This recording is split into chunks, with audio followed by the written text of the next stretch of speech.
It was a dark and stormy night, and the wind was howling through the trees. Sarah had always been intrigued by the supernatural, and she had decided to explore the local cemeteries to see if there were any ghosts lurking among the gravestones. As she walked through the cemetery gates, Sarah felt a chill run down her spine. The air was thick with an eerie silence, broken only by the sound of her footsteps on the wet grass. The gravestones towered over her, casting long shadows in the moonlight. As she walked deeper into the cemetery, Sarah began to hear strange noises. It sounded like footsteps, but there was no one else around.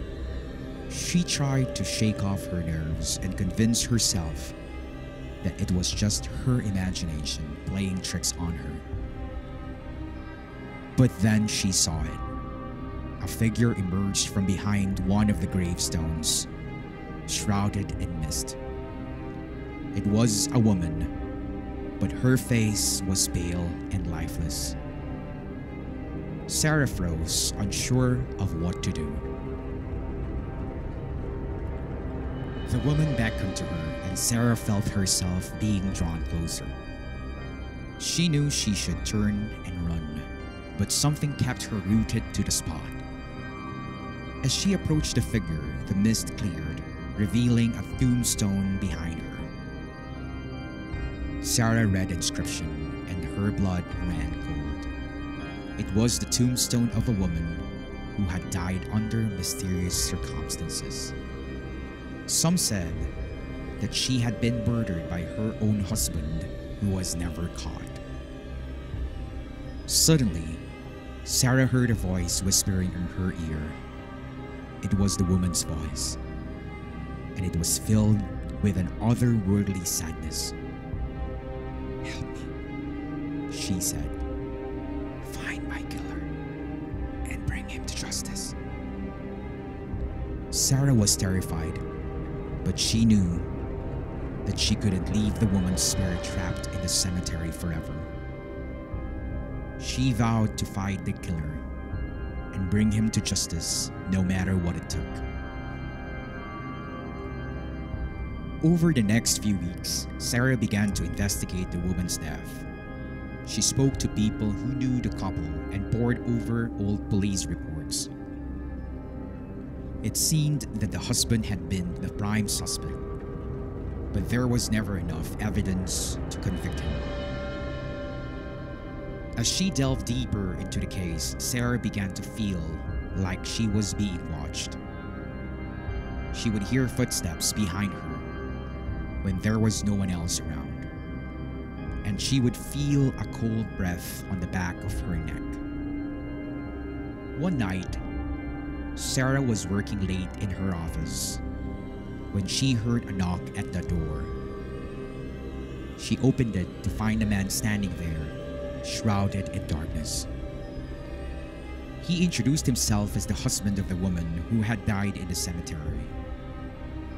Sarah felt a chill run down her spine.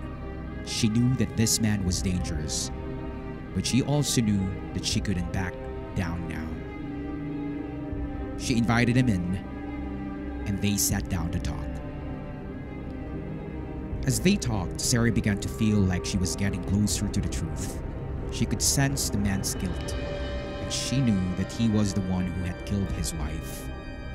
But she also knew that she needed to get proof if she was going to bring him to justice. Suddenly, the lights flickered, and the room went dark. Sarah felt a hand on her shoulder, and she turned to see that the ghostly figure of the woman standing behind her. She was pointing to a file on the desk, and Sarah knew that this was the evidence she needed. Sarah grabbed the file and ran out of the office, pursued by the husband. She raced to the police station and handed over the evidence. The husband was arrested, and he eventually confessed to the murder. As Sarah walked away from the police station, she felt a sense of relief. The woman's spirit had been freed from the cemetery, and the justice has been served. But as she walked down the dark and deserted street, Sarah realized that something was still not right. She felt like she was being watched, and she couldn't shake the feeling that something was following her. She turned around, but there was no one there. She started to walk faster, but the footsteps behind her grew louder. She tried to run, but her feet felt heavy, as if they were rooted to the ground. Suddenly, she heard a woman's voice again. "Thank you for helping me," it said. "But there are other spirits in the cemetery who are still trapped." Sarah knew that she couldn't leave the other spirits to suffer. She turned around and ran back to the cemetery, determined to find a way to help them. As she entered the cemetery gates, Sarah felt a chill run down her spine. The mist had thickened, and she could barely see in front of her. But she pressed on, guided by the voice of the woman. She walked past the rows of gravestones, listening for any signs of spirits in distress. And then she heard it. A low moaning sound coming from one of the graves. Sarah approached the grave and she got closer. She could see that there was a tombstone of a young girl who had died in a tragic accident. The girl's spirit was trapped in the cemetery, unable to move on to the next world. Sarah knew that she would have to help the girl. She closed her eyes and concentrated, sending out a message of love and peace to the spirit. Slowly, the girl's spirit began to rise from the grave, her face filled with gratitude. As Sarah watched the girl's spirit disappear into the mist, she knew that she had done the right thing. She had helped to free the spirits of the cemetery, bringing peace to their troubled souls. But as she turned to leave, Sarah knew that she would never forget the haunting experience of the cemetery. She knew that the spirits would always be with her, reminding her of the thin line between life and death, and the power of the supernatural. As she walked away from the cemetery gates, Sarah felt a weight lifted from her shoulders. She knew that she had made a difference, even if it was just for a few lost souls. But as she continued down the street, she couldn't shake the feeling that something was still watching her.